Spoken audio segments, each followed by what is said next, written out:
नमस्कार, प्रणाम। मैं बैठा हूँ अपने ईजा बाजू के साथ चाय पे। पिछले 2-3 दिन की एक खबर बहुत चल रही है जो न्यूज़पेपरों में है, वो है हीरा देवी जी के नाम से। हीरा देवी जो हैं वो पेपर और इलेक्ट्रॉनिक मीडिया और न्यूज़ मीडिया में एक सुर्खी बनी हुई है। क्षेत्र पड़ता है पिथौरागढ़ डिस्ट्रिक्ट, उत्तराखंड का एक सुदूरवर्ती जिला है। उस जिले में बेरिना करके एक जो जगह है, वहाँ पर एक गांव है गढ़तीर। उस गांव की एक महिला जिसने कभी हवाई जहाज में बैठने का सपना भी नहीं देखा था, आज हवाई जहाज में बैठकर एस्टोनिया, यूरोप का एक कंट्री है, रशिया से लगा हुआ, बेलारूस के पास, वहाँ से निर्माता निर्देशक विनोद कापड़ी जी के साथ और अपने सहयोगी जो इस फिल्म में अभिनेता का किरदार निभा रहे हैं, पूर्व सैनिक पदम सिंह जी, उनके साथ लेनिन फिल्म फेस्टिवल जो एस्टोनिया में मनाया गया है वहाँ गई। वहाँ से उन्होंने अपने बच्चों से भी बात की है। अपनी जो उत्तराखंड की कुमाऊं की पारंपरिक पहनावा है वो उन्होंने वहाँ पहना है और वो मुख्य आकर्षण का केंद्र भी। Black night international film festival, अगर आप यूट्यूब पे भी ढूंढेंगे और नेट पे भी ढूंढेंगे तो मिल जाएंगे।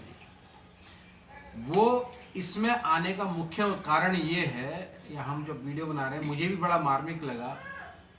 2 चीज़ों के लिए हीरा देवी उसमें मुख्य भूमिका में।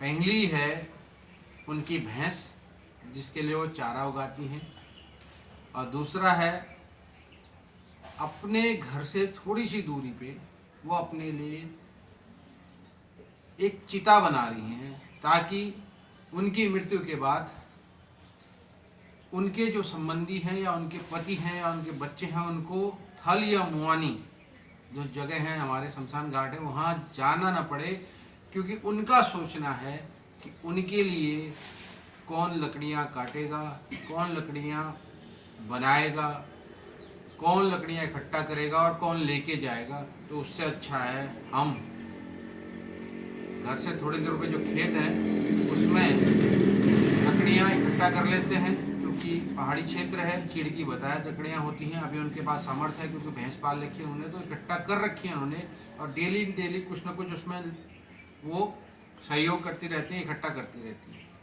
ये बड़ा सुनने में अजीब लगता है। फिल्म फेस्टिवल अलग चीज़ है, लेकिन जो पिक्चर का कॉन्सेप्ट है, जो फिल्म का कॉन्सेप्ट है वो यही है। मेरे सामने मेरे माँ बाप हैं, हम भी अपना गांव छोड़ के हल्द्वानी आके बस गए। ऐसे करते करते बहुत सारे लोग अलग अलग जगहों पे चले गए। रोजगार, सुविधाएं, शिक्षा, इंटरनेट तक नहीं है मेरे जहाँ पे मेरा घर है। मैं अपने गांव की स्थिति बताऊं तो इंटरनेट नहीं पकड़ता है, मुझे भी 1.5 किलोमीटर दूर आके अपना इंटरनेट में वीडियो अपलोड करना पड़ता है, क्योंकि जो जियो के जो टावर है मेरे पास, जो मेरे पास नेटवर्क है जियो का, वो गधेरे में जियो ने अपने टावर खड़े कर रखे हैं। जबकि पहाड़ी के ऊपर आइडिया और एयरटेल लगा है वो तो पकड़ते हैं, लेकिन जियो नहीं पकड़ता। अब वो इंजीनियर कैसे थे वो जानते हैं, क्यों बनाया उन्होंने। तो ये एक आकर्षण का केंद्र है हीरा देवी। पिछले कुछ दिनों से न्यूज़पेपर में मैं पढ़ भी रहा था।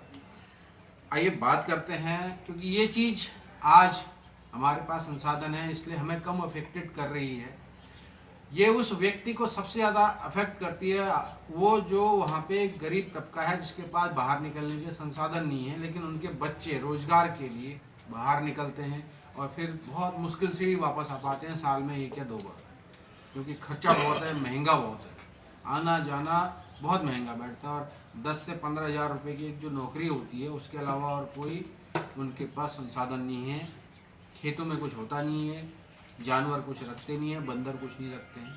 तो ये एक मार्मिक सत्य है कि अब अपनी चिता जो है जलाएगा कौन, और जला भी दिया तो हल या मौनी ले जाएगा कौन, गाड़ी का खर्चा, चिता का खर्चा, वहाँ आने जाने का खर्चा, वहाँ पे खाना खिलाने का खर्चा, तो काफ़ी खर्च होती हैं एक व्यक्ति की मृत्यु के बाद।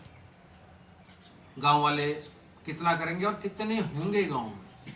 सबके बच्चे तो बाहर निकल गए, गांव पूरे खाली हो गए हैं।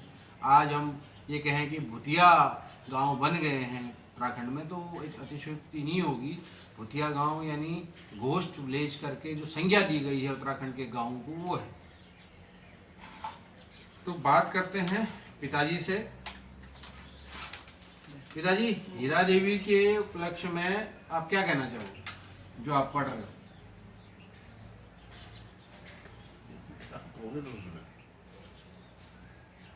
गांव के संघर्ष में जीने वाली महिला है, आज तक जी है, कोई उसका अपना गांव में रहा नहीं, तो अभी भी सो उनका संघर्ष अपने खेत, अपने भैंस, अपने जंगल से जुड़ा हुआ है।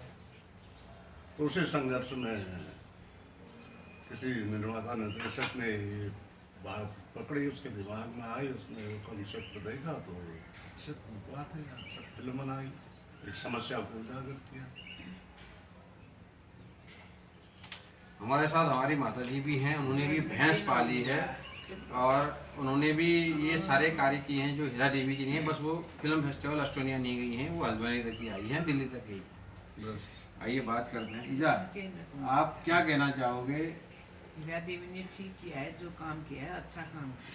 ईजा को इतनी इरिटेशन हो रही है वीडियो से और उनको ये डर है कि लोग अगर ईजा को देखेंगे तो कहेंगे कि ईजा कैसे कर रही है, कैसे बैठी है, क्या पहना है, इसको जाने की जल्दी हो रही है।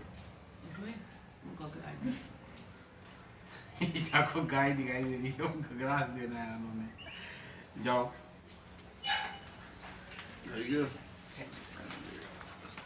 ये बहुत बड़ी समस्या है, हम लोग बात नहीं करना चाहते हैं। जो समस्या हमारे सामने खड़ी, उस मुद्दे के ऊपर बात नहीं करना चाहते हैं। अब आपने जो देखा अभी यहाँ पर, ईजा उठ के चली गई, क्योंकि जब सबसे बड़ी समस्या उन्हीं के लिए आने वाली है। हम अपने बच्चों से ये बात नहीं कर रहे कि हमें क्या तकलीफ हो रही है, हमें कितना उससे गुजरना पड़ रहा है। हुआ क्या है, उत्तराखंड में पिछले 25 साल में हमारा ये बहुत बड़ी उपलब्धि है सब लोगों के लिए कि हमारे गांव पूरे खाली हो गए। पहाड़ के लिए कोई योजनाएं नहीं बन पाए। हल्द्वानी, देहरादून, कोटद्वार या फिर रुड़की, हरिद्वार, यही जो 5-6 काशीपुर, खटीमा, ये जो क्षेत्र बढ़े, इसमें प्रॉपर्टी के रेट बढ़े, बाहर से लोग आए, जो सर्विस में हैं वो आए, वो यहीं रह गए। मैं भी उनमें से एक हूँ। और आज स्थिति ये है कि लोग बाहर जाना नहीं चाहते। तो माँ बाप यहाँ एडजस्ट नहीं कर पा रहे, लेकिन मजबूरी में रह रहे हैं, क्योंकि पूरे जीवन उन्होंने वहीं पे गुजारा है। ये स्थिति है आज के समय पे गाँव। उस पे बात कोई करना नहीं चाहता अपने बच्चों से। क्यों? क्योंकि उनके बीच में एक मनमुटाव हो जाएगा। दूसरा क्या है कि यहाँ पे रोजगार के लिए लोग जो काम कर रहे हैं वो पहाड़ में रोजगार नहीं पा रहे हैं। अगर यही 15 से 20 हज़ार रुपये की नौकरी उनको वहाँ पे मिल जाती तो ये नौबत आज हमारे पास नहीं आती। सड़कें नहीं है, स्वास्थ्य नहीं है, चिकित्सा नहीं है। आज भी पूरा का पूरा कुमाऊँ सुशीला तिवारी हल्द्वानी पे डिपेंड है, और गढ़वाल जो है वो देहरादून एम्स बन गया है, वो नाम मात्र के लिए है। और दूसरे जो शहरी क्षेत्र में अस्पताल हैं उन्हीं पे है, क्योंकि बच्चे बाहर निकलते हैं, फिर वो जाना नहीं चाहते पहाड़ में। हिमाचल में इसके उलट है, नागालैंड में इसके उलट है, अरुणाचल में इसके उलट है, मिजोरम इससे उलट है, मेघालय इससे उलट है, सिक्किम इससे उलट है, जम्मू कश्मीर में इससे अलग स्थिति है। लेकिन उत्तराखंड की स्थिति जो हमारा सरकारी तंत्र है उसकी वजह से ही बहुत खराब। हमारे ही बच्चे जो सरकार में बैठे हुए हैं वो भी नहीं चाहते कि बाहर निकलो। देखिए, पढ़िए, हीरा देवी को बहुत अच्छा कॉन्सेप्ट है। मुझे बहुत अजीब लगा कि अपनी चिता और अपने भैंस के लिए वो कार्य कर रही है। अब चाहे कैसे भी उसको दिखाया गया हो, लेकिन जो मेन थीम है हीरा देवी की भैंस और अपने लिए सजाती हुई चिता, एक बहुत अच्छा संदेश दे रही है। बहुत बहुत धन्यवाद। मैं भुवन, न्यूज़ चैनल के लिए बहुत बहुत धन्यवाद।